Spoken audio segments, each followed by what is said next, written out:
me speak from this podium here.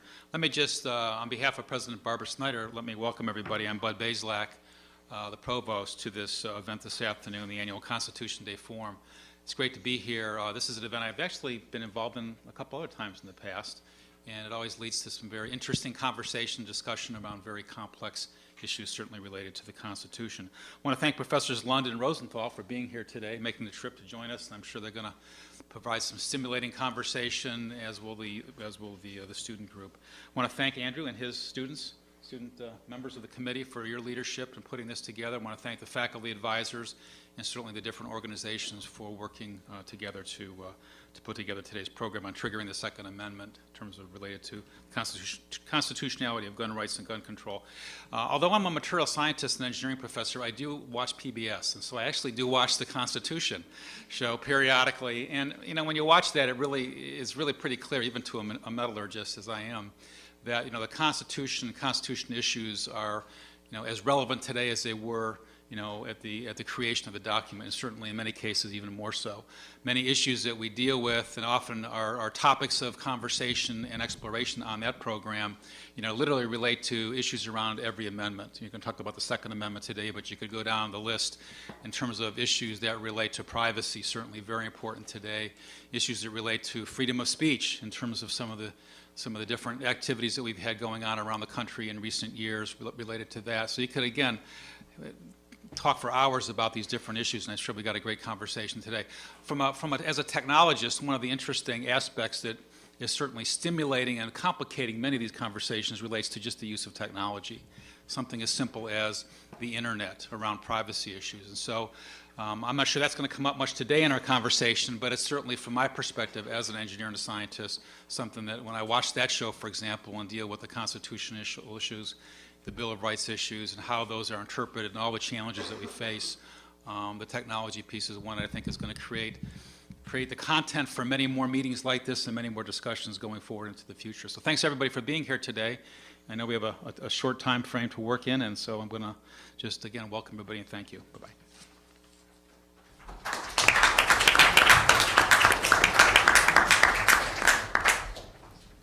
Thank you, Provost Bazelak.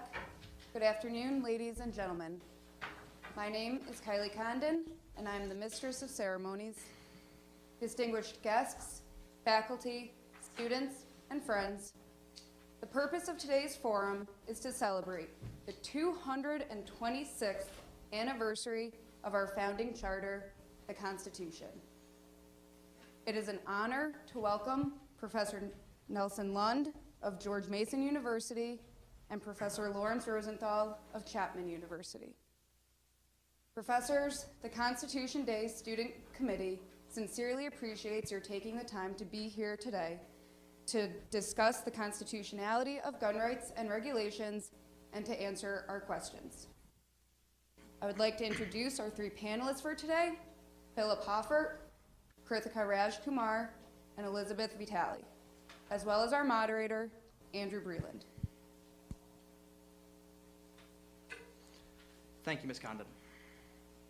This morning, gunfire broke out in the Washington Navy Yard in Washington, D.C. At least 12 people are dead, and one shooter remains on the loose after gunmen opened fire dressed in military-style uniforms within the naval complex. Throughout the event today, I ask that you keep in mind that the issues we're talking about have real-world consequences, and that no matter what your opinion is on these issues, we can't stand for these violations of our most basic right of security.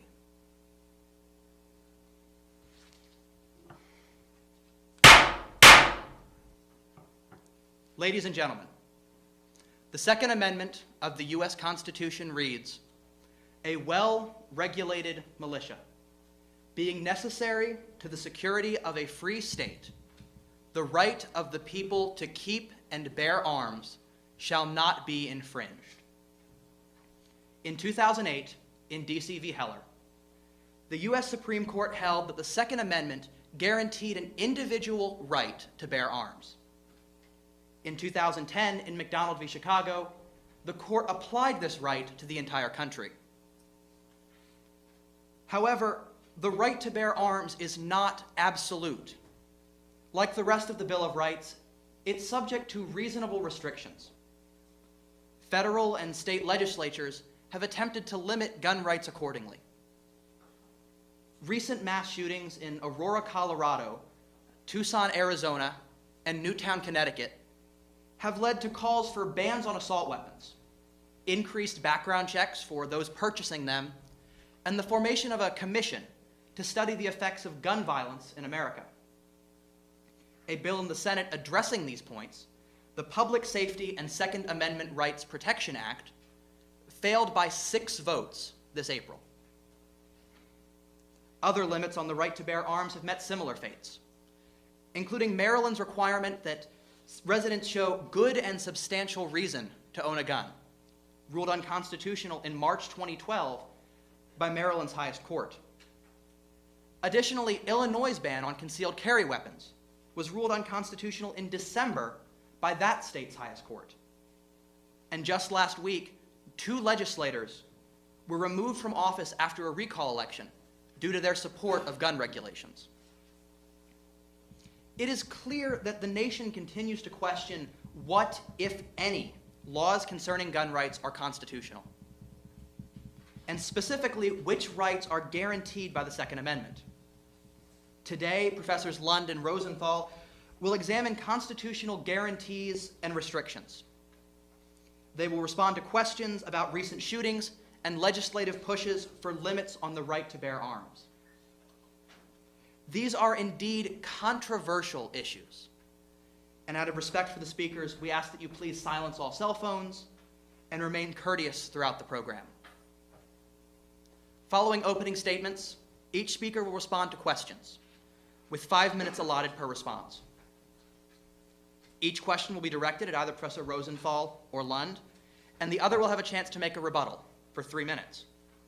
We will return to the original speaker for a final 2-minute response to every question.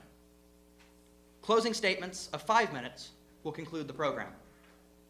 Professor Lund, the floor is yours. You have 10 minutes, and so will Professor Rosenthal. Until fairly recently, the Second Amendment was considered to be a kind of joke by the courts and by the American legal establishment. As you know, that changed in 2008 in the Heller case when the Supreme Court struck down the handgun ban in the District of Columbia. This was the first time in history that any federal court had declared any law unconstitutional under the Second Amendment. Justice Scalia wrote the opinion in Heller, and it has many, many serious problems. I won't even be able to scratch the surface of the problems in Justice Scalia's opinion. But he did reach 2 important conclusions, both of which are correct, about the original meaning of the Second Amendment. First, the right to keep and bear arms is a private right of individual citizens, not a right of the states to organize the National Guard or state militias. Second, the purpose of the Second Amendment is to protect the natural or inherent right of self-defense, including the right to defend yourself against criminals. Unfortunately, this does not get you very far in evaluating the constitutionality of specific gun control regulations. Why? Because the historical record contains virtually no discussion about the scope of the Second Amendment right. Very little discussion, virtually none, about the scope of the right to keep and bear arms. And that's what you need to know in order to decide specific questions about specific regulations.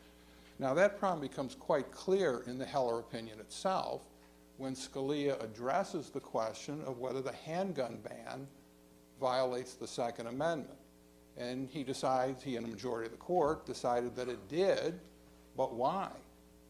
The only reason he gives is that handguns are a popular weapon of self-defense today. No discussion of any history, nothing about the original meaning of the Second Amendment, just a kind of statement that, well, they're really popular today, and therefore it's unconstitutional to ban them. The rest of the opinion consists, in my view, of an incoherent set of comments that provide very little guidance about how to analyze other gun control regulations. Okay, we've been told by the Supreme Court a handgun ban is unconstitutional. What about all kinds of other things? Very little guidance is provided by the court's opinion. Surprisingly, perhaps, the federal circuit courts, that's the Court of Appeals, have largely coalesced around an analytical framework that can be roughly summarized as follows. First, some regulations, primarily those that are long-standing, are presumed not to infringe the right protected by the Second Amendment. Second, regulations that severely restrict the core right of self-defense are subject to what's called strict scrutiny. Now, that's a legal test requiring the government to prove that it is using the narrowest possible means to accomplish a compelling government interest, and very few laws of any kind will pass that test. Third, regulations that do not severely restrict the core right are subject to what's called intermediate scrutiny. Now, that's a more relaxed legal test that requires the government to prove that the law is substantially related to an important governmental objective. This kind of tiers of scrutiny approach is used in other areas of constitutional law, so it's not surprising that the lower courts would try to adapt it to this area. But it was conspicuously not adopted in the Heller opinion. And that problem generated an interesting debate in the Federal Court of Appeals for the District of Columbia Circuit, which I'm going to just very briefly describe. After losing the Heller case, the D.C. government adopted a new gun control law. And in a case called Heller 2, the named plaintiff in the earlier case, along with several other individuals, challenged several of its provisions. And I'm just going to focus on two of them because they've been subject to a lot of commentary recently. First, a prohibition on so-called semi-automatic assault rifles, and second, a ban on any magazine with a capacity of more than 10 rounds. The Heller 2 majority concluded that it's reasonably certain that the bans do not substantially burden the Second Amendment right, and then following this tiers of scrutiny approach, the court then applied intermediate scrutiny and upheld both regulations. In dissent, Judge Brett Kavanaugh argued that the majority's approach to the case was based on a complete misinterpretation of Heller. In his view, the Supreme Court has rejected the tiers of scrutiny approach. Instead, according to him, Heller teaches that courts are to assess gun regulations by looking to history and tradition and by drawing analogies from these sources when dealing with modern weapons in new circumstances. Anything else, he maintains, involves judicial interest balancing, which Heller expressly condemned. Now, in my view, Justice Scalia's opinion in Heller is so confusing that there's no way to tell for sure which approach is the right interpretation of the case. But I think it's pretty clear that the majority's analytical approach is workable and Judge Kavanaugh's is not. And judging from the sign back there, it doesn't look as though I'm going to have time to get into too much detail about Judge Kavanaugh's position. So I'll just make this conclusory remark that I think I can show that it's not workable, and turn to the majority opinion. The basic problem with Kavanaugh's approach is that the history and tradition aspects of Scalia's Heller opinion are kind of, I don't want to say dishonest, but I do want to say very misleading about what they can and cannot do. So I think the majority's analytical approach in Heller 2 is something like it is the only workable approach. But that does not mean that I think the majority correctly decided the case, and that's what I want to focus a couple minutes on. The challenged regulations that I mentioned were manifestly meant to suppress the legitimate exercise of constitutional rights, and the majority was far too deferential to the government in reviewing them. Let me start with the ban on certain semi-automatic weapons. First, the banned rifles are defined primarily in terms of cosmetic features, and they're indistinguishable functionally from other semi-automatic rifles that are not banned. The regulation is therefore arbitrary and without any real relation to public safety, and it fails the majority's own intermediate scrutiny test. There's more I could say about that, but I'm going to suppress it because of lack of time. What about the ban on high-capacity magazines? The majority offered two justifications. First, it said that such magazines give an advantage to mass shooters. Maybe so. But how could the district's regulation possibly reduce that problem? Large-capacity magazines are freely available by mail order and at stores in nearby Virginia. The court seems to be assuming that criminals bent on mass shootings will refrain from obtaining such magazines out of respect for DC's regulation. Now, rather than thoughtlessly accept this really preposterous assumption, I think the court might well have taken judicial notice of the opposite. The majority also said that large-capacity magazines can tempt legitimate self-defense shooters to fire more rounds than necessary. Once again, maybe so, but that shows at most that banning such magazines could conceivably have some good effects on some occasions. But exactly the same thing could be said of DC's original and unconstitutional ban on all handguns, which illustrates why the argument has to be fatally flawed. Just think about an analogous case under the First Amendment. Banning medical books containing photos of corpses or cadavers might save some children from psychological trauma if they came across such books. That would be a good thing too, but nobody would consider such a book ban constitutional. Assuming that intermediate scrutiny is appropriate, the government is required at a minimum to show a substantial relation between the regulation and public safety. The Heller majority cited no evidence showing that the magazine ban would save any significant number of lives or any lives at all, nor did it even consider the possibility that innocent civilians might lose their lives because they ran out of ammunition while trying to defend themselves. Now, where does that leave us?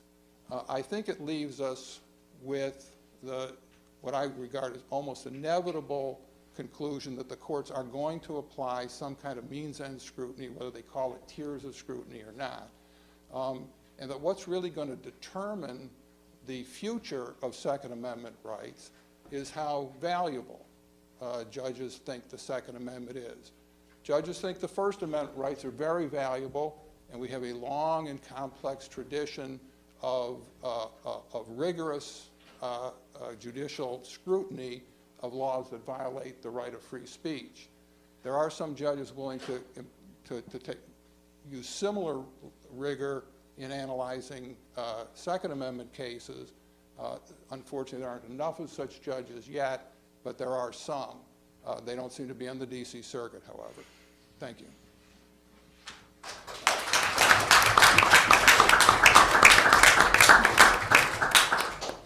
Professor Rosenthal.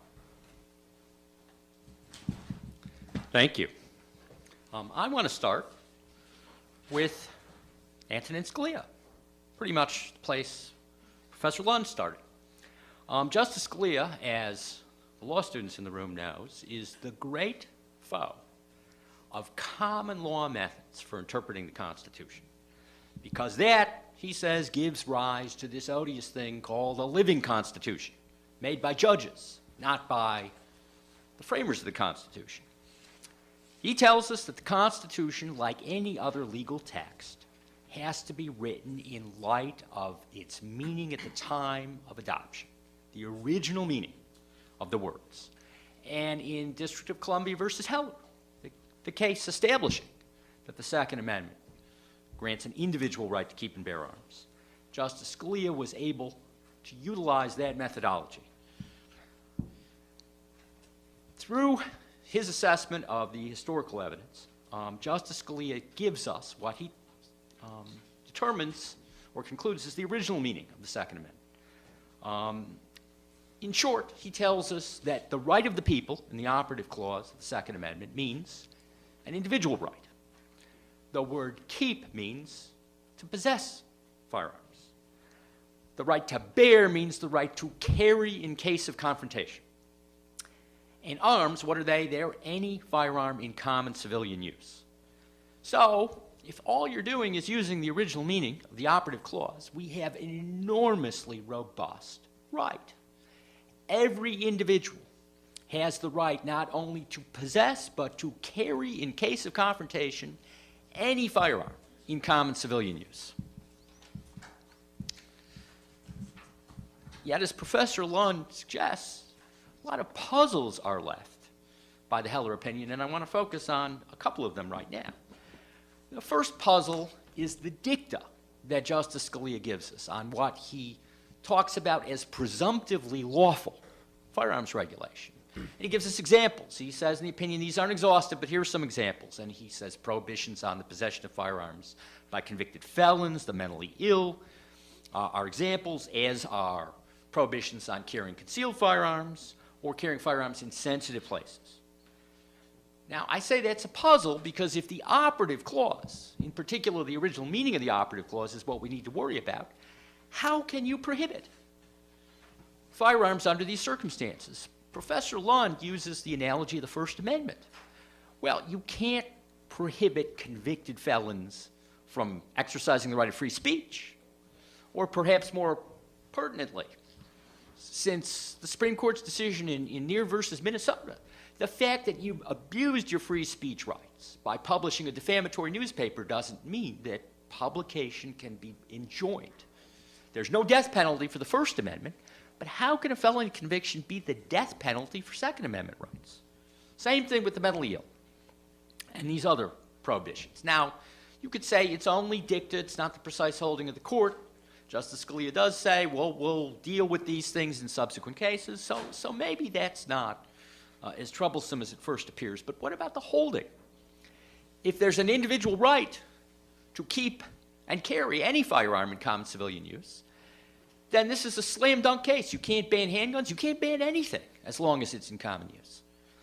But that's not what Justice Scalia tells us, as Professor Lund indicates. Instead, he throws a ton of words at us that amount to saying, well, the Second Amendment is about a core right of lawful armed defense, especially in the home. And this law strikes at the heart of that core right. Now, where's that coming from, this notion of a core right and the extent to which it's burdened by a challenge regulation? Not from the original meaning of the operative clause. What's going on? And then we look at what the lower courts have done since Heller, and as Professor Lund indicates, the original meaning of the operative clause has played almost no role in the litigation in the lower courts. A couple weeks ago at the meeting of the American Political Science Association, I was on a panel with somebody from the NRA, which called the pattern of decisions in the lower courts since Heller a campaign of massive resistance. His words, not mine. But it's right. Instead of focusing on what Justice Scalia tells us is the original meaning of the operative clause, the courts tend to use a kind of means-ends scrutiny in light of the burden imposed by the challenge regulation. Does it have sufficient offsetting benefits? Where does that come from? Certainly not the original meaning of the operative clause. This is a great puzzle. Are we seeing a campaign of massive resistance, or is something else going on? Well, if we then look at history, as Justice Scalia says we should, we find another puzzle, because historically, we have a long tradition in this country of regulating, even imposing prohibitions when it comes to the right to possess and carry in case of confrontation. The English Bill of Rights, which Justice Scalia tells us was the origin of our Second Amendment, it provided that Protestants could keep and bear arms as provided by law, suitable for their condition. So Catholics, no, you're out of luck. Women, I don't even want to begin with women. That wasn't even on the radar screen. And even then, Parliament could regulate, and only suitable, you could only have suitable arms. So Parliament could deal with the lower classes in the framing era.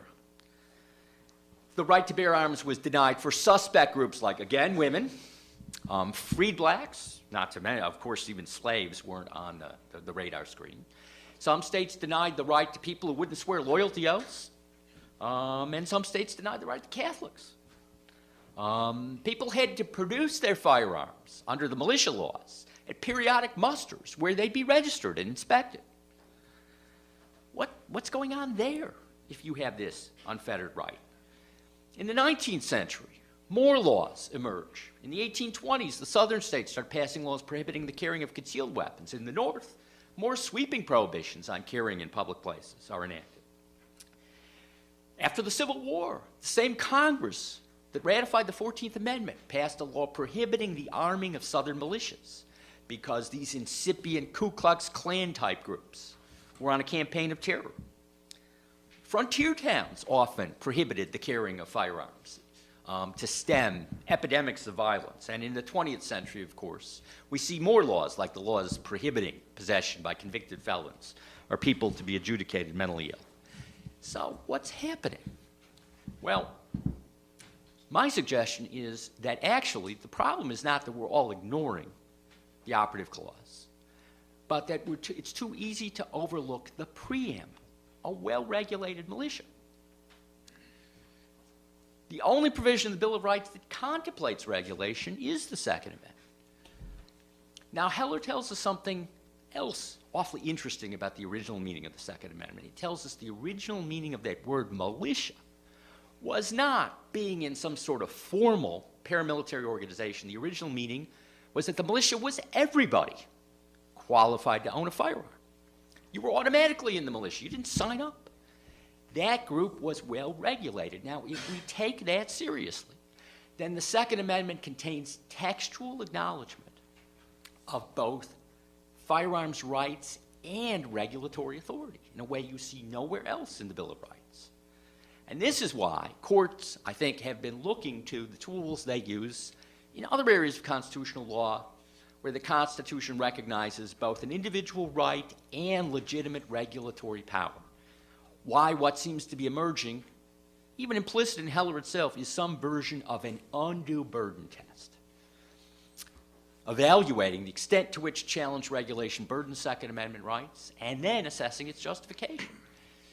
And that regulatory power is so broad that classes of individuals thought to be high risk, whether it was people who wouldn't sign loyalty oaths in the framing era or convicted felons today, can be denied those rights because we have this unusual textual recognition of regulatory authority. Now, I think Professor Lund is quite right. It all matters how you administer this test.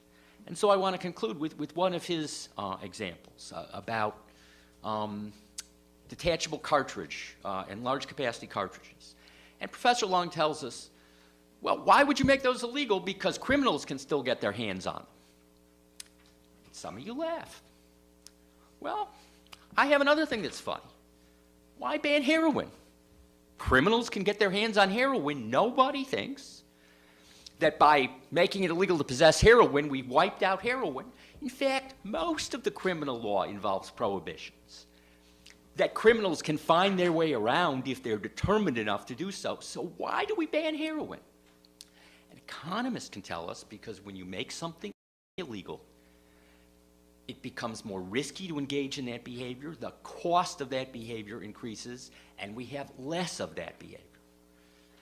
And the real test is going to be whether we analyze firearms regulation the way we analyze any other kind of regulation, that we want to affect the costs and benefits of undesirable behavior or not.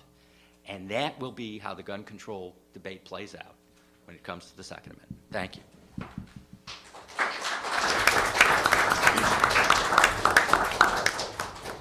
We'll now begin questions from the panel. The first question comes from Mr. Philip Hofford. Professor Lund, proponents of expansive firearms rights argue that the Second Amendment serves as a check on an overreaching government, just as proponents of expansive speech rights argue that the First Amendment can serve as a check on abuses of governmental power. How persuasive is the analogy between the First and Second Amendments as checks on governmental abuse? Okay, that's a fairly long story, and I'm going to try to give a summary of it.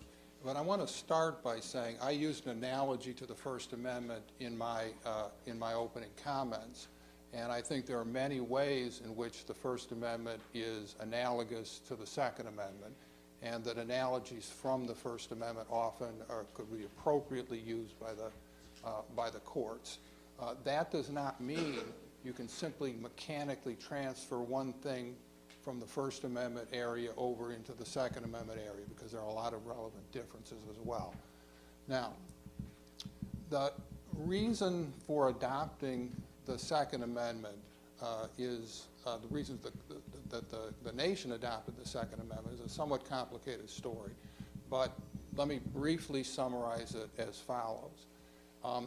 At the Constitutional Convention, the delegates faced a conundrum. They were worried that the new federal government needed a lot more military power than had been given to the federal government, the national government, under the Articles of Confederation. But they were also worried that if you gave this brand new government, which was very much more powerful in many other ways, such as the new power to tax and so on, and gave it all this military power, it would become dangerous to liberty. It could potentially become tyrannical. So there was this conundrum. How do you protect national security with a strong federal military power without threatening our liberties, because that same power could be used against them? They resolved that debate at the convention in favor of giving the federal government almost unfettered military power. And the anti-federalists, the people who were opposed to the adoption of the Constitution, were extremely exercised about this, extremely exercised about it. And it was a big part of the debates in the ratification process.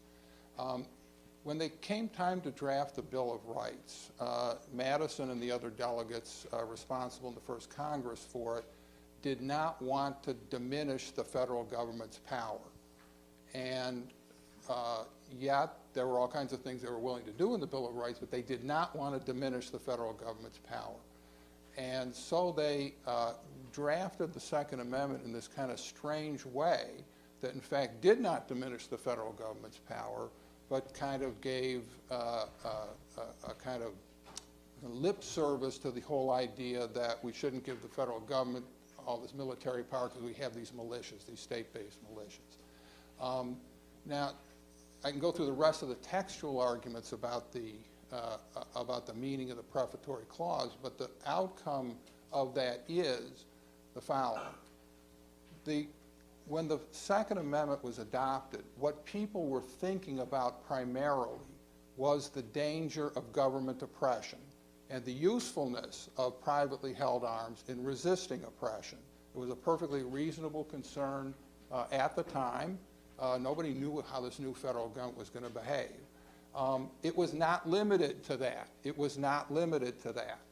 It also included, as the operative clause by its language clearly signals, a desire to make sure that the people were able to protect themselves, not just from the possibly dangerous new federal government, but from being disarmed and thereby left vulnerable to threats against which the federal government could not or would not protect them.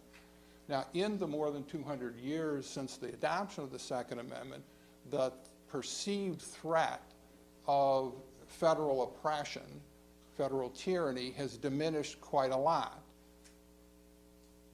That's what was in the minds of the framers primarily, and that has diminished a lot. But the other purpose of the Second Amendment has not diminished. It has not diminished.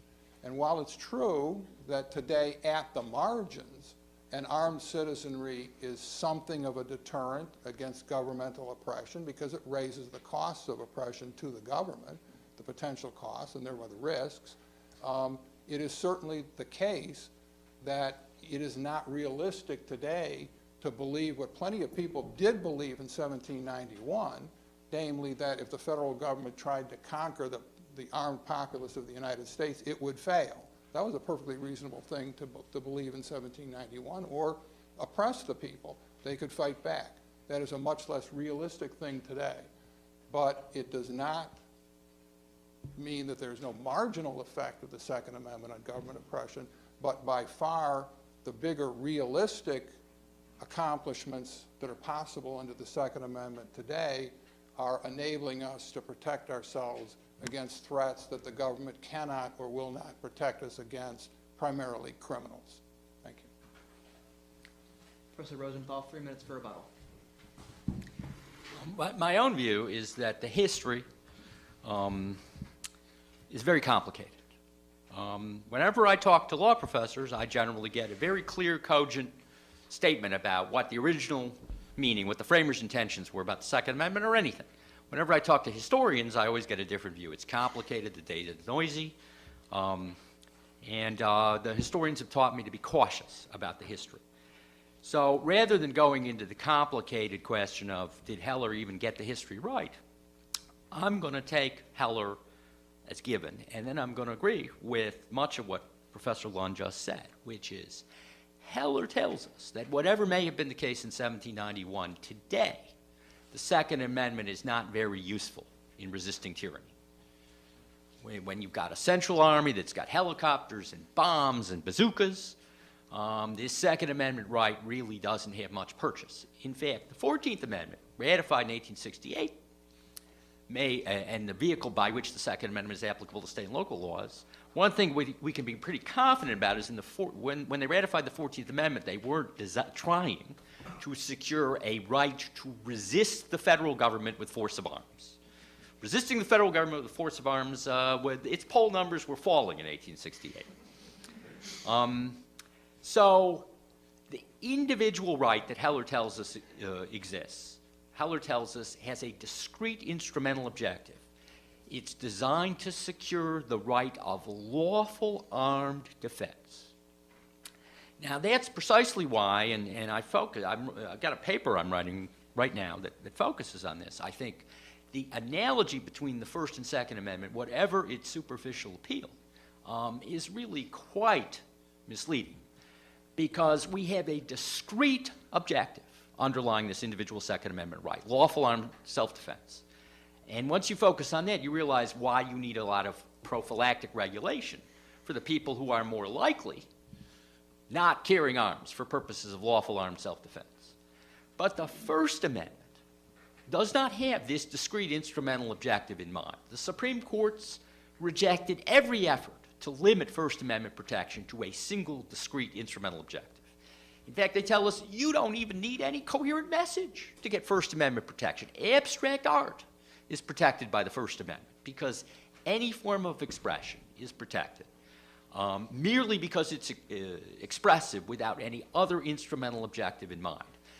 That's going to give you one set of doctrine. But when you've got a text that acknowledges regulatory power and that has only a single discrete instrumental objective, lawful armed self-defense, in mind, the doctrine ought to look very different. And that's why I think this effort to analogize between the First and Second Amendment is very wrong-headed, whether you'll look in terms of convicted felons or any other of the aspects of history regulation. I think the more you focus on the analogy, the weaker the analogy becomes. Professor Lund, 2 minutes for a final response.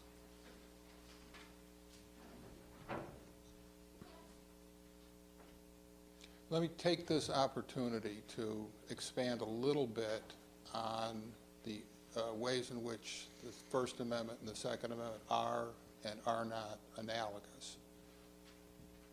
Textually, they're pretty analogous if you think about it. They both assert and protect a broad and fairly vaguely defined right. Both of them lack a lot of history indicating just exactly how broad the scope is, what exceptions there would be. And as a result, in both cases, I think the courts should, as they have in the First Amendment, go back to the original meaning of the constitutional provision in the following sense. The original meaning includes the text, which tells us some things, but doesn't tell us a lot of what we want to know, and the purpose. And in the First Amendment area, the court has done a pretty good job. I disagree with lots of the decisions, but on the whole, it's done a pretty good job of not letting the government get away with saying, well, we think it's a good idea and therefore it's constitutional. They've examined laws enacted by the governments in an effort to see whether they are inconsistent with the purpose of the free, well, I'm talking only about the free speech clause now, with the purpose of the free speech clause. And that's led to a lot of complicated doctrine and some decisions which are right and some which are undoubtedly wrong, either by being overprotective of the right or underprotective. You can do the same thing in the Second Amendment context. And the way to do that is to recognize that the original meaning includes not only the text, which doesn't tell us very much that's useful in terms of deciding cases, but also the purpose. And the focus on the original purpose of the Second Amendment leads you inevitably, I believe, to conduct some kind of means-end analysis in evaluating challenged regulations, just as it has in the First Amendment area. And the attitude with which judges conduct that means-end analysis is, I think, going to be what's going to turn out to be crucial on whether the Second Amendment just becomes kind of a joke in the sense that they say it's there, but it doesn't protect very much, or whether it will become more like the First Amendment, where the courts do a serious job of trying to protect an important constitutional right. The next question comes from Krithika Rajkumar. Professor Rosenthal, to what extent is international law relevant in deciding the scope of the Second Amendment? I'm tempted to say none and sit down, but you probably wouldn't like that. And I am a law professor, so I'm not allowed. I'd lose my tenure if I just said none and sit down. So I'll say this: I stand with Justice Scalia on international law as a general matter. We're construing the United States Constitution, and that's all we should be worried about, period. Nevertheless, Justice Scalia tells me in Heller I need to worry about international law a little bit, because Justice Scalia tells us that we've inherited this Second Amendment right from the English Bill of Rights, that what the Second Amendment did was codify a pre-existing right, and as I've tried to explain, that pre-existing right from English law tolerated quite a bit of regulation. Now again, to go back to the analogy of the First Amendment, if Professor Lund knows what the original meaning of the First Amendment free speech clause is and what purpose they had in mind, my hat's off to him. I wrote a whole law review article on it, and I don't have the vaguest idea. And I don't think they did too. But if we're going to take originalism seriously, they permitted a ton of regulation of free speech back in 1791, kind of regulation today we never tolerate. They used what's called a bad tendency test in 1791, which permitted all kinds of prophylactic regulation. The big issue was whether truth would be a defense to defamation, and it's not clear what they had in mind. So it's not that I think international law is relevant, but it's that when it comes to means-end scrutiny, we face a real problem in this country, because as a result of funding restrictions that Congress has put on since 1994, firearms violence research in this country has been greatly circumscribed. We don't have a lot of good data. When I first got involved in this issue, I was a lawyer working for Mayor Daley. And I contacted somebody who works on these issues at Johns Hopkins School of Public Health because I wanted to learn. And I was asking him a bunch of questions about the impact of firearms regulation on crime rates. And a lot of these questions he couldn't answer. He started getting really frustrated with me, and he finally said, you got to understand something. What you're trying to do is like trying to make the case that tobacco causes cancer before the Surgeon General's report. Can't be done. You need the Surgeon General's report. And as long as they're not funding firearms research, you're never going to get the Surgeon General's report when it comes to these gun laws. So it's pretty easy, if you don't permit any research, to then say, there's no proof any of these laws work. So that's why, at the policy level, I think it does become important to start looking at international law, because it turns out that in other parts of the world, gun control is awfully effective. Australia is one of the best examples, where they had a lot of firearms in private hands. They then enacted quite restrictive laws, and they were enormously successful in driving down rates of firearms crime. We have some domestic examples as well, like New York City, which has about the toughest gun control law still extant in the country, and has also been terrifically successful in using that law to drive down rates of firearms crime. So I think that many people on the public health side of this debate like to look to international examples because at least you can find data there. Unfortunately, it is regrettably too difficult to identify adequate sources of data here. Professor Lund, 3 minutes. Well, if I'd been asked the question first, I would have just said none and sat down. But since Professor Rosenthal said something, I've got something to respond to. No, the international law has nothing to do with the Second Amendment, or it shouldn't. Maybe someday the Supreme Court will decide to incorporate international law into the U.S. Constitution, but they haven't done it yet, and until they do, it has nothing to do with it. Let me just respond to a couple of points that Professor Rosenthal made. First, the pre-existing right that Justice Scalia was referring to as having been codified in the Second Amendment was not the right in England. So Keller does not tell us we have to look at international law. What the pre-existing right he was referring to was a right that existed in the United States, in the states, primarily in the common law and in the state constitutions. So there is no indication in Heller that we can look at English history and look at the Bill of Rights of 1689 for some hints or evidence about what people might have been thinking the right to arms was in 1791 in the United States, but it did not. Nobody, certainly on the Supreme Court, nobody thinks that the Bill of Rights of 1689 in England was somehow incorporated into the Second Amendment. One comment on the bad tendency test and the early free speech decisions. I think it's true that for a very long time, the United States Supreme Court and a lot of other courts as well did not take the First Amendment as seriously as they should have. It took a very long time for them to start doing that. That doesn't necessarily mean, however, that when the court finally started taking the First Amendment seriously in the 20th century, that it was not following the original meaning of the First Amendment. That's a separate question, whether the First Amendment doctrine of the 20th century is a violation of the original meaning. Just because it was a long time coming doesn't mean that it was that it was not consistent with the original meaning. And certainly some members of the founding generation, James Madison in particular, had a much broader view of what the Free Speech Clause forbade than you would have guessed from the common law that existed at the time the First Amendment was adopted.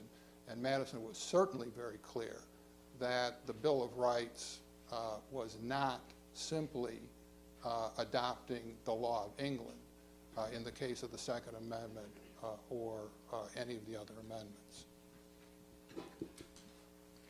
Mr. Rosenthal, 2-minute final response. History is so tricky. This guy Madison was the same guy who originally campaigned for ratification of the Constitution by saying we didn't need a Bill of Rights. And in his private correspondence, when he, after explaining why he flipped, he said, well, it can't do any harm. We should understand these people the way they understood themselves. Madison was a politician. There was a political movement toward a new constitutional convention. He wanted to head it off, and he thought the best way to head it off was with the new Bill of Rights. I looked pretty hard through Madison's papers to try to find some explanation of what he thought free speech rights were. And the closest I could come was he said, well, it's more than just a rule against prior restraint, but how much more, I don't know. That's all he said. And most people disagreed with him. We forget the Congress, both houses, by healthy majorities, enacted the Sedition Act. And all the judges upheld the Sedition Act. What historians know and law professors are still haven't really figured out is that people in the past don't think the way that we think today. They do things differently in the past.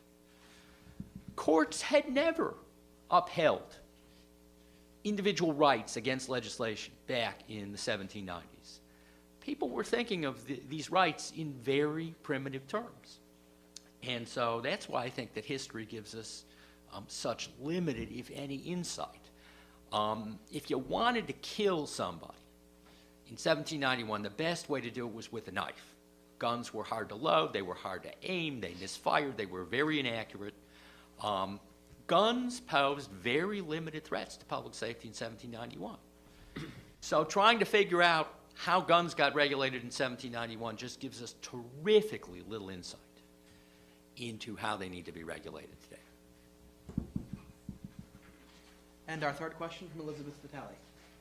Professor Rosenthal, you maintain the right to carry guns in public threatens the ability of urban police officers to identify and investigate threats. Please point out consequences for law enforcement and public security following the Supreme Court decisions in Heller and McDonald.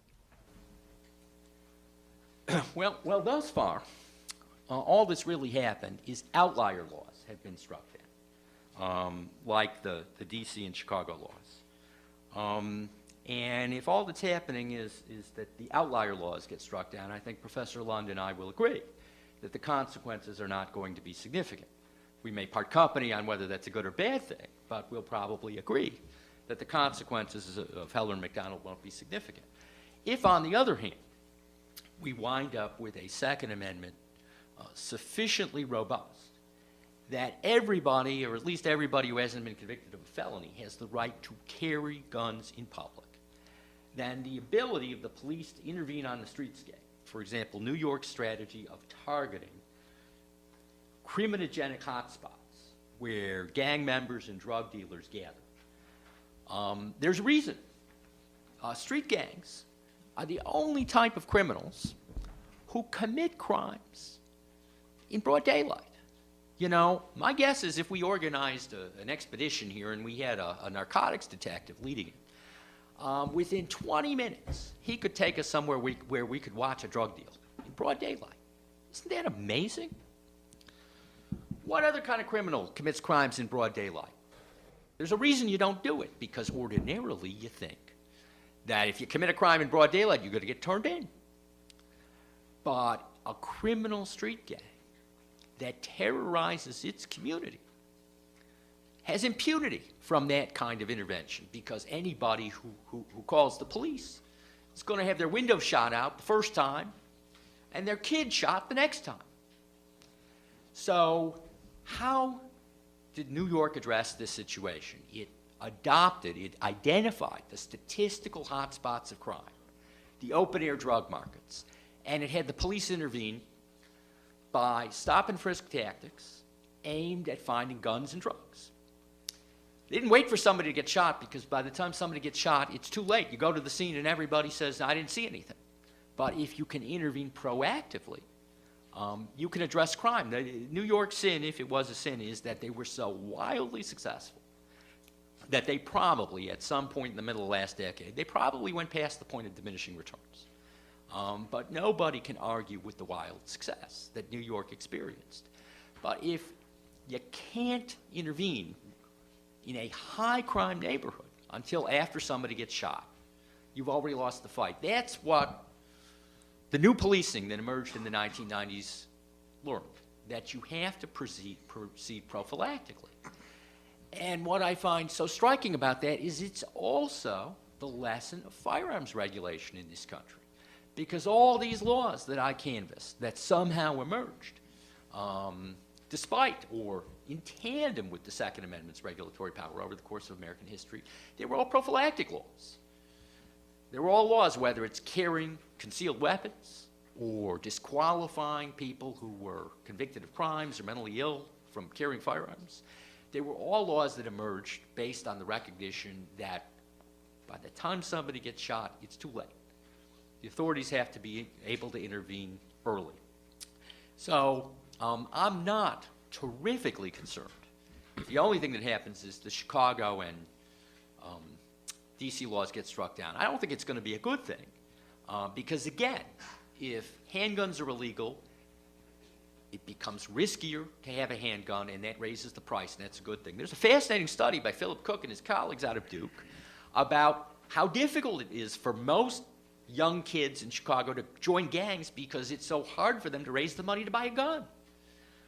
That was the effect. So I don't think it's a good thing that these laws got struck down, but I think the effects will be limited. But if we wind up with a regime where the police can't intervene on the streetscape until after somebody's been shot, I think that's going to be a terrifically bad thing, not for the people in this room. You'll all be fine, because as far as I can tell, all of you can afford to live in low-crime areas. But for the people that can't, afford, it's going to be a real problem. And I think that's the real tragedy here. Most people in the middle and upper class can afford to live in neighborhoods where liberal firearms rights probably have net social utility in terms of self-defense, sport, hunting, etc. But the poorest among us can't afford to live in those neighborhoods. That's where firearms violence is concentrated. Those are also the least politically powerful neighborhoods. Mayor Daley, I used to work for Mayor Daley, and he had a line he used to use in high-crime African-American neighborhoods that brought the house down. It may not mean anything to anybody in this room, but they loved it. He used to talk about the NRA and used to say they want to protect their liberty by letting the gangbangers run your neighborhood. Probably doesn't mean much to those of you in this room, but in those neighborhoods, they applauded till they wept, because that was the reality of their life. Professor Lund, 3 minutes. Yeah, I've been a little hesitant to get too deeply into the criminology of guns and the empirical studies and so on. Everybody's got studies on their side. My own belief, based on a fair amount of study of the studies and the research, is that gun control laws of the type that have been employed in this country have very little effect on violent crime. Very little effect. It's also true that the liberalization of concealed carry laws in over 40 states has probably had very little effect. You've probably heard the more guns, less crime thesis. There was a big study, the most sophisticated study that's ever been done in the area of gun control, that purported to show that when you liberalize concealed carry and there are more law-abiding citizens carrying guns, crime goes down. There's been a huge debate over the statistics used in this study and so on, but nobody has been able to show that increased crime. Certainly nobody has been able to show that. No serious person suggests it. Similarly, with most of the other laws, the effects seem to be quite small. So you can speculate about what will happen if the courts begin to recognize more robust rights. They're not likely to recognize a lot more rights that are a lot more robust than already exist in over 40 states, where virtually any law-abiding adult can get a license to carry a concealed handgun in public. They're not liable to go much farther than that. And so far, we haven't seen in any of those 40-some states any evidence that that's going to lead to serious problems of increased crime. Now, I do want to respond to this idea that stop and frisk and these kinds of things are the kind of thing that a robust Second Amendment right will stop and therefore lead to more crime in these high crime neighborhoods. The reason you can just as easily say that the reason that the law-abiding people who live in these neighborhoods are at the mercy of the gangbangers is because the law-abiding people are by definition unarmed. They're by definition unarmed. So it doesn't seem that that leaving it to the government to control violent crime in these poor neighborhoods has done a great job, and it certainly deprives specific individuals in those neighborhoods, law-abiding individuals, of the tools that, the tools they need to defend their own lives, and that under the principles on which this country was founded, they have a right to defend their lives. They have a right. And I just don't think that the courts can or should do in the Second Amendment area what they have not done in the First Amendment area, which is say, well, the government might be able to prevent some bad things by suppressing speech. What about the Fourth Amendment, the ban on unreasonable stops and searches and seizures? That lets all kinds of criminals go free. Well, get rid of the Fourth Amendment, the police will have more power, and that is going to necessarily be an improvement. Nobody thinks of that. And why exactly people kind of casually make that assumption in the Second Amendment area, to me, is a bit of a puzzle. Thank you. Professor Rosenthal, a final 2 minutes. Well, I think the Fourth Amendment is a good analogy. I tell my criminal procedure students that the reason this course is so hard is that the Fourth Amendment only prohibits unreasonable search and seizure. And that's such a difficult balance between liberty and order. And I think that the Second Amendment, which does contemplate a well-regulated militia, not everybody shooting at each other pell-mell, gives us a similar example. You know, more guns, less crime is a great slogan, and careful analysis often yields to slogans. In fact, the National Research Council convened a commission, and they found that only one intervention actually succeeded in driving down crime in these high-crime areas. It wasn't more guns, less crime, which, by the way, is statewide analysis. It doesn't even try to show the effect of these permits in high-crime neighborhoods, even though crime is a local phenomenon, not a statewide phenomenon. One intervention was effective. Stop and frisk targeted at hot spots, looking for guns and drugs. Why not more guns, less crime? Well, what the data shows, guess who the people are who are carrying firearms at the highest rates in these high-crime areas? It turns out they're gang members and drug dealers. Does that make them safe? No, they also have the highest rates of violent victimization, because when everybody's armed, guess what happens? It's called the drive-by shooting. Those of you that are familiar with firearms should ask yourself, why do a drive-by shooting? It is extremely hard to hit your target from a moving car.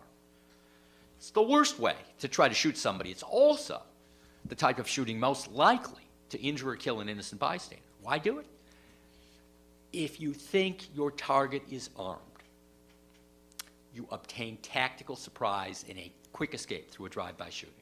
So having everybody carry guns, it may sound seductive to some, but the answer is when rates of carrying are elevated like that, it's not that crime suddenly disappears, it's that everybody's shooting at everybody else. There's no substitute for dealing with the root causes, and the root causes are the violent competition that spurs these rates of carrying guns. The panacea is not to have everybody shooting at everybody else. All the police officers were shooting at Times Square the other day, and we saw what happened to the innocent bystanders. History suggests that prophylactic interventions are more effective than having everybody shoot at everybody else. We now have time for a few questions from the audience. So if you're interested, we have a couple of microphones down here, and our ushers will bring those to you. If you'd raise your hand, I can have them go toward you. Right here in the middle.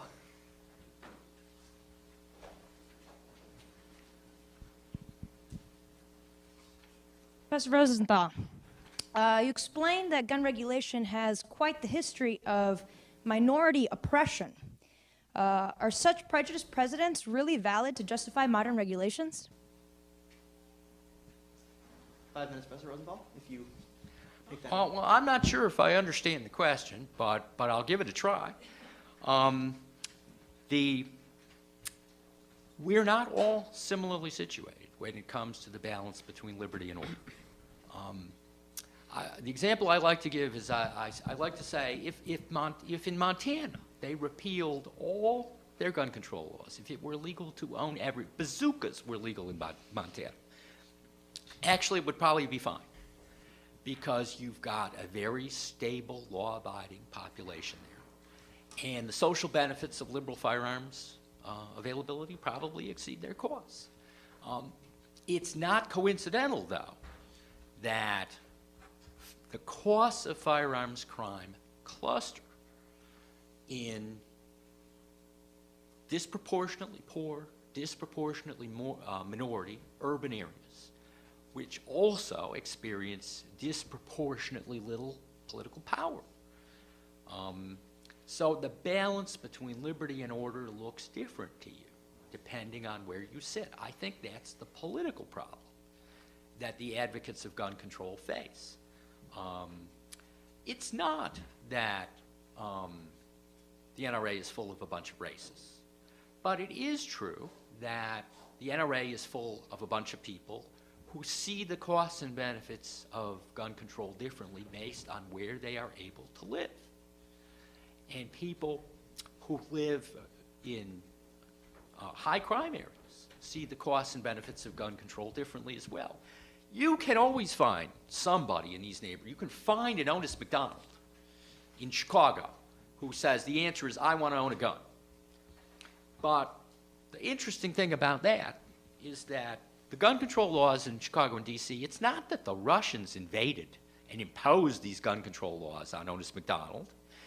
It's that for decades, a clear majority of the people who lived in these majority-minority cities thought that robust regimes of gun control were appropriate because that was the reality of our lives. I used to have, when I worked for Mayor Daley, I used to go to community meetings, and I would have African-American women come up to me from these poor neighborhoods after the meetings and ask me, say, could you get the police to search my son's backpack every day on his way home from school? Because they thought if I could get the police to search the backpack, their child would be safe. Their child wouldn't wind up selling drugs or in a gang. Now, why did they do that? If Professor Lund is right, that's a spectacular misjudgment. In fact, their son ought to be armed, maybe a submachine gun, and whenever a suspicious car starts down the street, just open up because you can never tell who's heading in your direction. But that's not the way that they saw it. They saw it that they needed intervention. Now, that doesn't mean the Second Amendment can be put at naught. No more than the Fourth Amendment can be put at naught. These are difficult issues, balancing liberty and order. The only point I'm trying to make is depending on where you live or where you can afford to live, the balance can look very different to you. Mr. Lund, 3 minutes in response. Yeah, just very briefly, if I understood the analogy about the woman and her son in the backpack, Professor Rosenthal is suggesting that maybe it would be a good idea to suspend the Fourth Amendment in high crime areas because the police certainly wouldn't have had probable cause to search the guy's backpack every day. The other point I'd like to make is that we had extremely restrictive gun control laws in Washington, D.C., in New York City, and in Chicago for decades, and it doesn't seem that it did much about the crime problem or the gang problem. But what it did do, it prevented honest people from being able to defend themselves against criminals.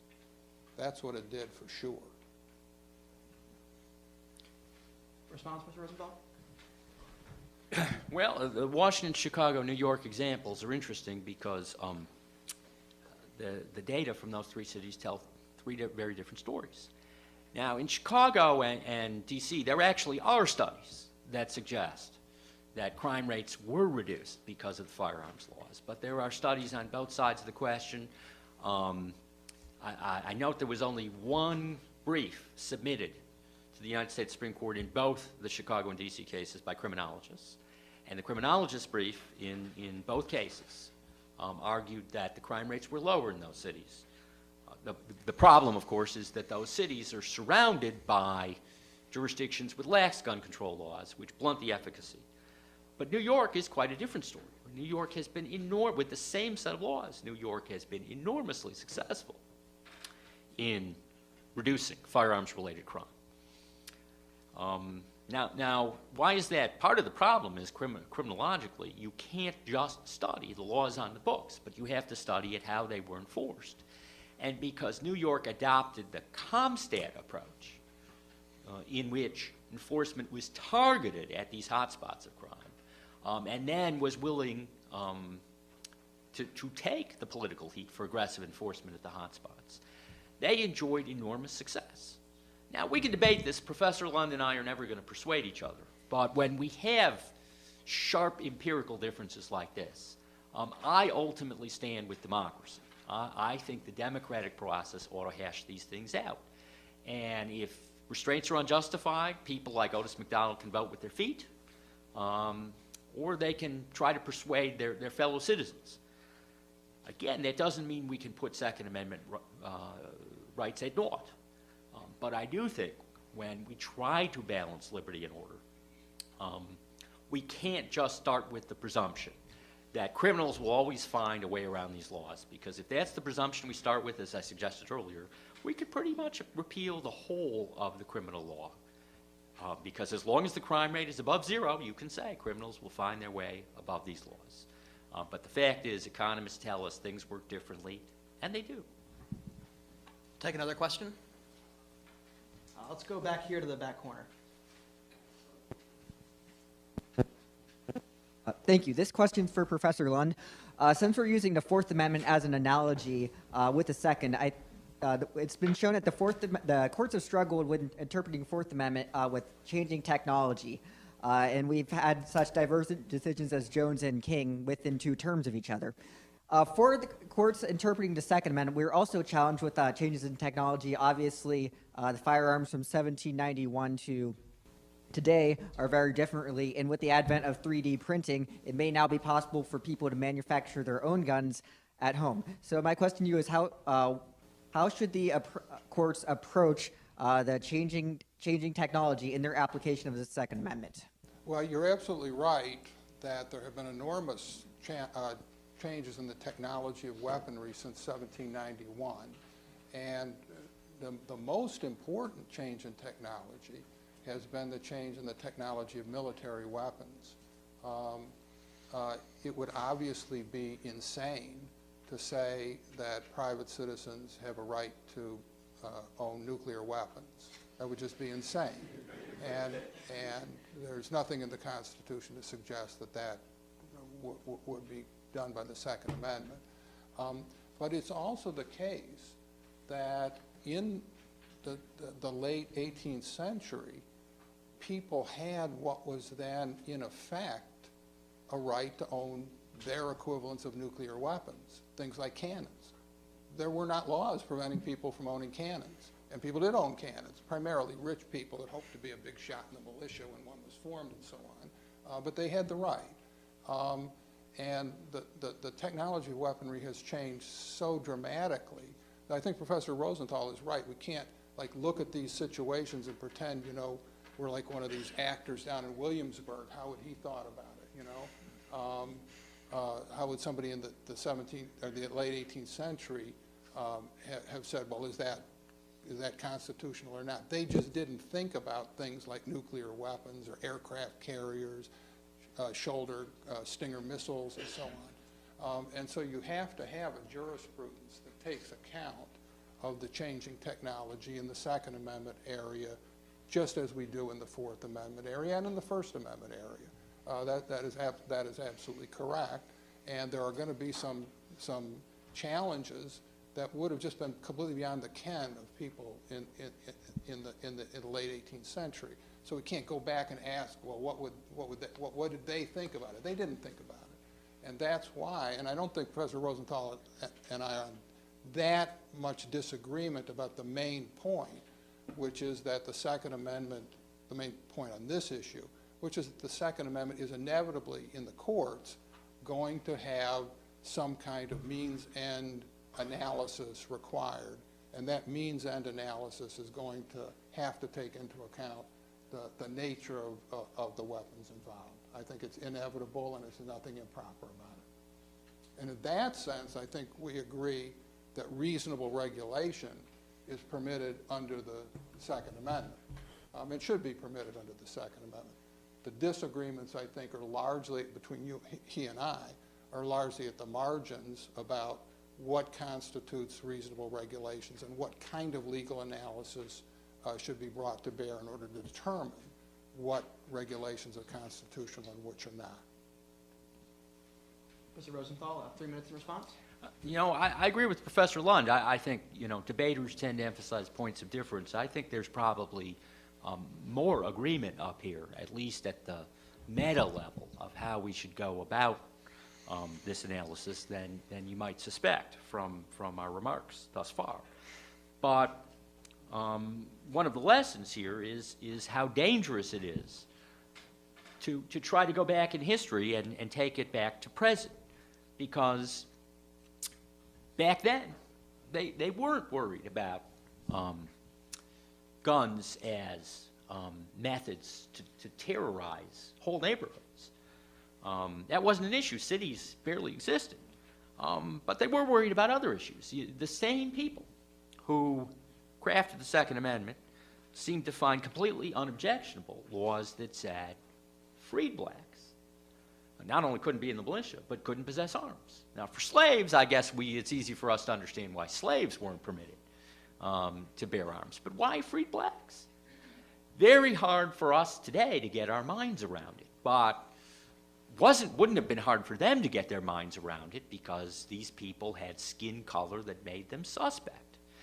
Now, all that should tell you something about how perilous it is to try to translate framing era attitudes to the present. I think the furthest we can go is to understand at a pretty high level of generality that the right to bear arms was thought to be consistent with prophylactic regulation. You don't wait till the freed black actually gets his hand on a gun and shoots somebody. You just say he can't own weapons. But beyond that very high level of generality, it's very perilous. And given the difficulties that we have in assembling proof about the effect of any one discrete intervention on the crime rate, at the final analysis, I'm willing to say that unless there is a very severe burden on this right of armed lawful defense, prophylactic regulation generally should be upheld. And thus far, the lower courts seem to be going in that direction. 2 minutes, Professor Lund? Yeah, I think it might be useful at this point to interject something that I don't think we've talked about explicitly here today, and which is often forgotten or overlooked in discussions of the Second Amendment. At the time the Second Amendment was adopted, it applied only to the federal government, only to the federal government. And one reason that people at the time didn't have any reason to kind of have debates about the scope of the Second Amendment is that the states, in everybody's mind, remained free to adopt whatever gun control regulations they liked. And so if there was a crime problem or a change in technology or whatever, the states could handle the problem. So even if the Second Amendment were interpreted in some really absolute sense of saying no gun control laws of any kind, if you'd asked people at the time, it wouldn't have been that shocking or weird, because it only applied to the federal government. And the states were left completely free to adopt, you know, New York City's laws or Washington, D.C.'s laws or whatever they wanted. So the difficulty today when you start trying to deal with this stuff legally is the 14th Amendment. The 14th Amendment has now been held to have applied the Second Amendment to the state and local governments. And we don't have time to talk about the kind of original meaning of the 14th Amendment and all the debates about that, which are quite complex. But the point is that when the court decides that the Second Amendment applies to the state and local governments as well as to the federal government, it, by that very fact, takes this out of the realm of asking what the people in 1791 would have thought about it, because all they thought about was a ban on the federal government infringing on the right to keep and bear arms. And that's, I think, part of the reason why Professor Rosenthal and I end up in much the same place at some very general level of agreeing that some kind of means-end scrutiny is inevitably going to have to be applied by the courts in evaluating the constitutionality of gun control regulations. In the interest of time, You know what, can I just add one thing, because Go 2 minutes for Professor I so rarely disagree with Professor Lund, at least at the level of the generality we've been talking. But hopefully he'll take a friendly amendment here, because the point he just made, nobody thought the Second Amendment applied to the states, is actually not quite right. Because there were a lot of judges in state courts who didn't get the message. I've got these lengthy, boring footnotes in this paper I'm working on, where all kinds of judges thought that the Second Amendment or state law equivalents did apply to state gun control laws in the early 19th century. And kind of an interesting thing happens. The most often litigated issue were laws prohibiting carrying concealed weapons, which almost always got upheld. And if you read the opinions, they basically say, well, because people who carry concealed weapons are suspicious. People who carry firearms openly are honest, law-abiding, good, honest citizens. And so that's why you regulate. Now, that rationale, that distinction doesn't have much resonance today, which is precisely why I think that it doesn't offer us much help. But again, we do have a fairly consistent pattern from the history that when people did try to focus on these rules, even at the state and local level, the idea that some set of prophylactic regulations were permitted, and they, of course, when they upheld these concealed carry laws, they didn't require some PhD criminologist to go out and do a careful study. They hadn't even invented criminologists yet. But they did have a social sense that concealed carry represented something dangerous, something that posed unacceptable risks. And I think that kind of judgment does inform contemporary debate. I won't accept that as a friendly amendment, but I'll accept it as a friendly supplement, and I'll just respond in the following way. I don't believe there's any evidence that people in 1791 thought that the Bill of Rights was going to apply to the states. Other people later, and sometimes in some cases with some of the state courts fairly soon, within a matter of a couple of decades, started to interpret the Bill of Rights that way for purposes of their own, and that became very common later in the 19th century. So it's a good supplement that a lot of people eventually came to believe that the Bill of Rights applied to the states. I believe there's no evidence that anyone said any such thing around the time of the ratification of the Bill of Rights. Now, definitely in interest of time, we will have some time for questions at the reception afterwards, but now I'd like to ask for closing statements from both of the speakers. We started with Professor Lund, so if you would like to begin closing statements, 5 minutes.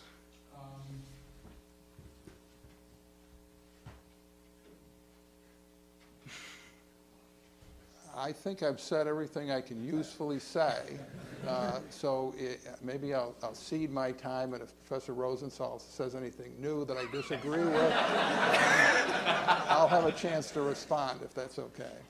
Fine. Professor Rosenthal. I'm not going to retread ground either. I guess I will offer this one thought, which is of all the initiatives that we saw in 2013, in the wake of the Newtown shootings, by far, I think the most important was President Obama's instruction by executive order that the informal prohibitions on funding federal firearms research that had been produced as a result of pressure by the House and Senate Appropriations Committees were to be repealed, and the federal government will now except when there is a statutory prohibition, fund firearms research. And why is that so critical? Because if Professor Lund and I are right, and we do agree on this much, that there has to be some sort of means-end scrutiny, then my end of the argument is under an enormous disadvantage because we don't get to assemble the facts. Professor Lund can say something that's unquestionably true when he says that if we prohibit Otis McDonald from carrying firearms in high-crime neighborhoods in Chicago, he doesn't get to carry a gun in self-defense. It's right. I can't argue with that. But if he then challenges me to show how these laws promote public safety as opposed to letting Otis McDonald open up as soon as he sees something suspicious going on the streetscape, I'm at an enormous disadvantage. Maybe I am a cockeyed optimist, but I believe that policy will ultimately follow the facts. It took us a long time to get a Surgeon General's report, but we finally did. And it took 2 or 3 more decades after that, but tobacco regulation ultimately wound up being driven by the facts. I suspect that some people associated with the NRA are concerned about exactly that, that if we wind up with the facts, the tobacco analogy is going to eventually drive the debate. And so the gun control side of this debate is under an enormous disadvantage when we can't get the facts. So I embrace means-end scrutiny. And among the reasons I embrace means-end scrutiny is I took an oath when they swore me into the bar to uphold the Constitution. All of the Constitution, including the Second Amendment. We can't put the Second Amendment at naught, but we can't put the preamble at naught either. It's in there too. And it contemplates a well-regulated militia. And we're never going to get to the right balance between liberty and order if we don't have vigorous and unfettered research into the impact of these challenge laws. I don't know why, but there's something about gun control that seems to be the enemy of rational debate. I get these questions all the time. I got them from the political scientists a couple weeks ago at the annual convention. Well, why should we have gun control laws when they only affect criminals? Of course, nobody asks those kinds of questions about any other prohibition in the criminal law. I think the reason that people focus on this is because the Second Amendment is different. There is a right to keep and bear arms, and that's why I try to make the case that the preamble also tells us that there's regulatory authority. We need to balance the two, and that process can't be done with integrity unless we have the facts. And it's my hope that in the coming decades, if nothing else, the political process will operate sufficiently well to allow us to understand the facts. Thank you. Correct one small misimpression. For several years, there have been appropriations riders preventing certain agencies in the government, primarily the Centers for Disease Control, from advocating gun control measures. It may be that they've informally taken that to mean that they can't do any gun control research. I don't know. But even if they did, or even if the federal government, even if Congress forbade the federal government from conducting research on gun control, that would not be the end of research. There's been lots of research done by lots of people who are not the federal government for many decades. They can continue doing it. It's not the case that research doesn't get done unless the federal government does it itself. And so I think that's just a bit of a red herring. There's a tremendous amount of research. The problem with the research is that so much of it is ultimately indeterminate in its conclusions by any honest reading.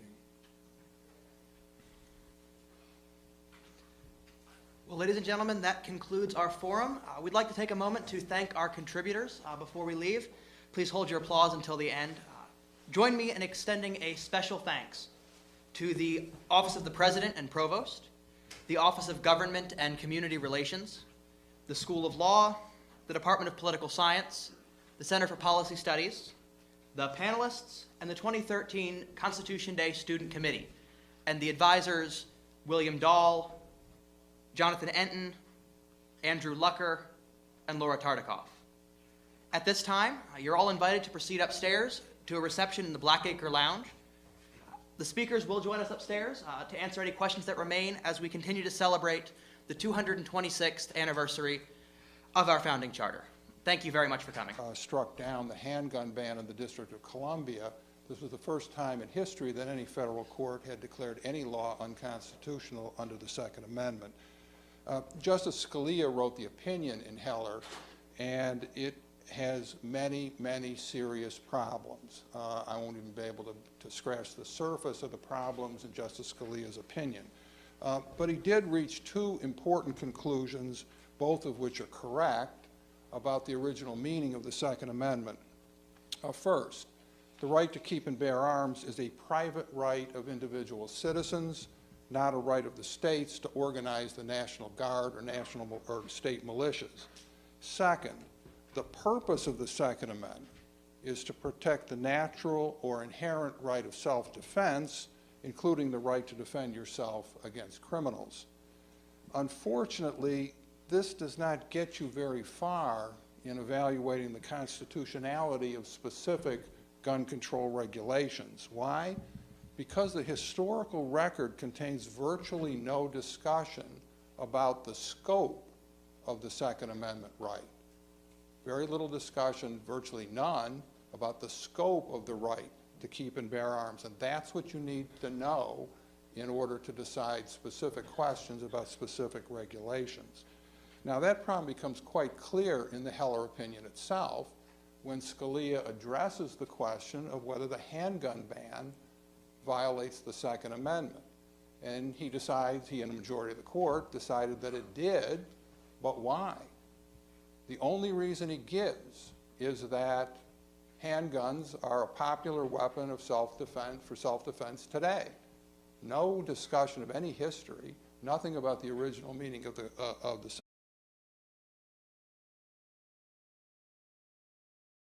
Let me speak from this podium here. Let me just, on behalf of President Barbara Snyder, let me welcome everybody. I'm Bud Bazelak, the provost, to this event this afternoon, the annual Constitution Day Forum.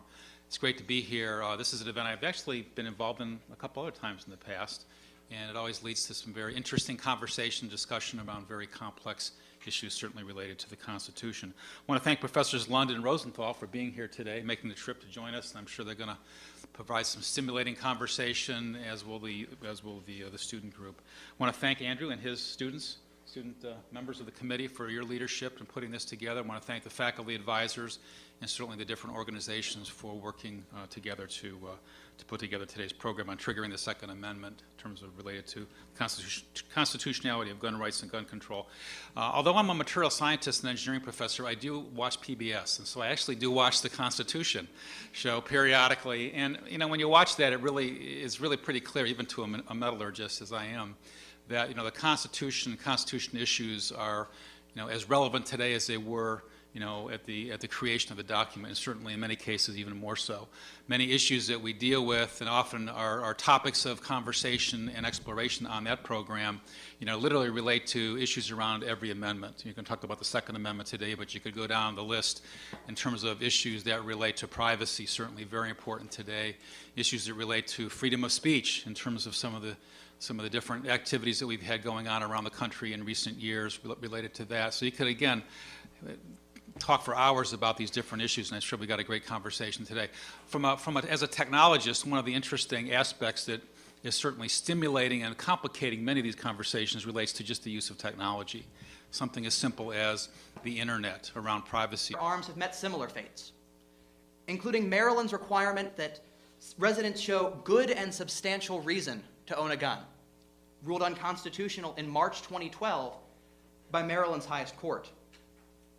Additionally, Illinois' ban on concealed carry weapons was ruled unconstitutional in December by that state's highest court. And just last week, 2 legislators were removed from office after a recall election due to their support of gun regulations. It is clear that the nation continues to question what, if any, laws concerning gun rights are constitutional, and specifically which rights are guaranteed by the Second Amendment. Today, Professors Lund and Rosenthal will examine constitutional guarantees and restrictions.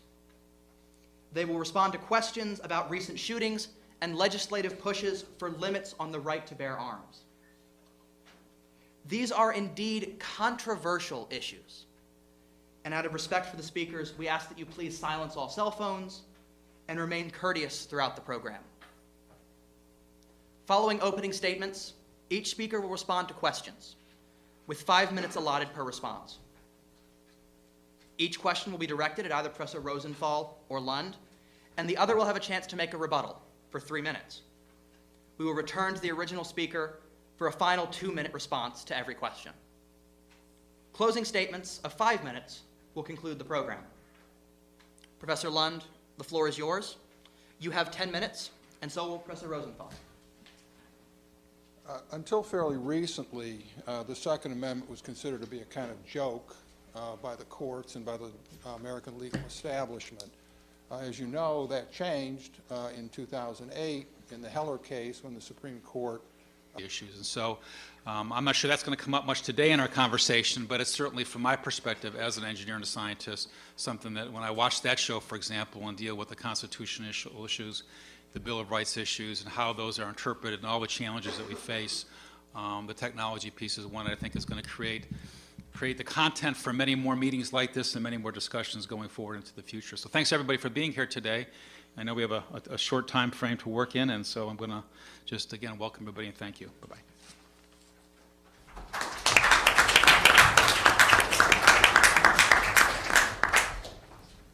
Thank you, Provost Bazelak. Good afternoon, ladies and gentlemen. My name is Kylie Condon, and I'm the Mistress of Ceremonies. Distinguished guests, faculty, students, and friends, the purpose of today's forum is to celebrate the 226th anniversary of our founding charter, the Constitution. It is an honor to welcome Professor Nelson Lund of George Mason University and Professor Lawrence Rosenthal of Chapman University. Professors, the Constitution Day Student Committee sincerely appreciates your taking the time to be here today to discuss the constitutionality of gun rights and regulations and to answer our questions. I would like to introduce our three panelists for today, Philip Hoffert, Krithika Rajkumar, and Elizabeth Vitale, as well as our moderator, Andrew Breland. Thank you, Ms. Condon. This morning, gunfire broke out in the Washington Navy Yard in Washington, D.C. At least 12 people are dead, and one shooter remains on the loose after gunmen opened fire dressed in military-style uniforms within the naval complex. Throughout the event today, I ask that you keep in mind that the issues we're talking about have real-world consequences, and that no matter what your opinion is on these issues, we can't stand for these violations of our most basic right of security.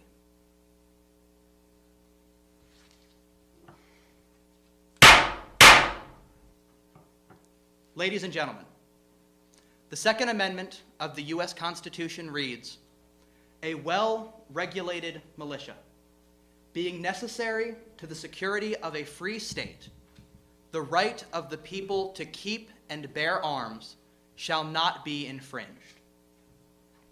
In 2008, in D.C. v. Heller, the U.S. Supreme Court held that the Second Amendment guaranteed an individual right to bear arms.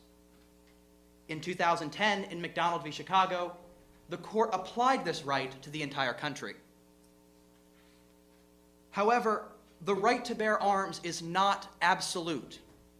Like the rest of the Bill of Rights, it's subject to reasonable restrictions. Federal and state legislatures have attempted to limit gun rights accordingly. Recent mass shootings in Aurora, Colorado, Tucson, Arizona, and Newtown, Connecticut have led to calls for bans on assault weapons, increased background checks for those purchasing them, and the formation of a commission to study the effects of gun violence in America. A bill in the Senate addressing these points, the Public Safety and Second Amendment Rights Protection Act, failed by 6 votes this April. Other limits on the right to bear